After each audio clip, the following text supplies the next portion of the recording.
When you think about all the energy we use, a huge chunk of it comes from these massive operations out in the wild, open waters around the UK. It's pretty intense stuff. But have you ever stopped to wonder who's making sure it's all, well, safe? Today, we're going to pull back the curtain on a really crucial but kind of little-known organization, the Offshore Major Accident Regulator, or OMAR.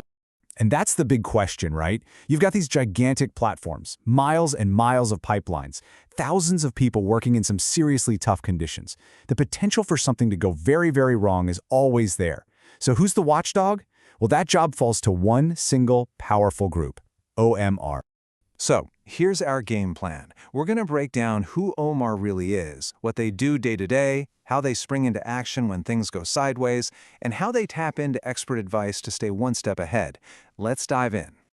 All right, first things first, let's get to the bottom of this. Just who is this guardian of the UK's offshore world? Okay, the official term you see there is competent authority. Now, what does that actually mean? Basically, it means they are the government body with the power and the responsibility for this enormous task. The best way to think about it is like air traffic control for the entire offshore energy industry. Their job is to see the whole picture, make sure everyone is playing by the same safety rules, and, most importantly, prevent a catastrophe.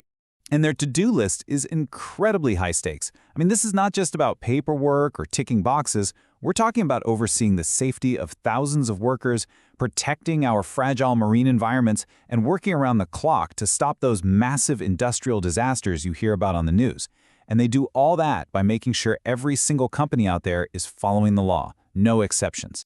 So that's the who. We know they're the big boss, but how do they actually do it? How does this all work in practice? Let's take a look at their day-to-day operations. At its heart, their work is this constant rolling process, a regulatory loop. First, OMAR sets the standards. These are the clear black and white rules for safety and environmental protection. But they don't just toss a rulebook at these companies and say, good luck. That's step two. They provide guidance to help the industry actually put these rules into action. And then, to close the loop, they monitor and enforce everything, making sure that those critical standards are actually being met. But let's be real, even with the best rules in the world, things can still go wrong. So what happens then? What's OMAR's role when the worst-case scenario starts to unfold? This is where the response system is just absolutely vital. Just try to picture it for a second. You're hundreds of miles out at sea. You're isolated. The weather can be brutal. It's a dangerous place. When something goes wrong out there, a fast, coordinated response isn't just a good idea. It's literally the only thing standing between a manageable problem and a full-blown catastrophe for people and the planet. Every single second matters. And this is exactly why incident reporting is so important. You might think it's just bureaucracy, but it is so much more than that. It creates a central nervous system, a hub of intelligence. When every incident gets reported to OMAR, they can start connecting the dots, spotting dangerous patterns or new risks that nobody else can see. That information triggers an immediate response, sure, but it also gets fed right back into the system to make the rules smarter and stop that same thing from ever happening again. Okay, so OMAR sets the rules, and they respond when things go wrong. But how do they know they have the right rules in the first place? With technology always changing, how do they manage to stay ahead of the curve? Well, the secret is they don't do it alone. This quote right here perfectly captures the idea behind a key advisory group called OMAHAC. That's the Offshore Major Accident Hazards Advisory Committee. Now, this isn't OMA. It's a separate panel that gets all the key players in one room: industry pros, union reps who represent the workers, and other top specialists. Their whole job is to look at the horizon and figure out what the next big challenge is going to be.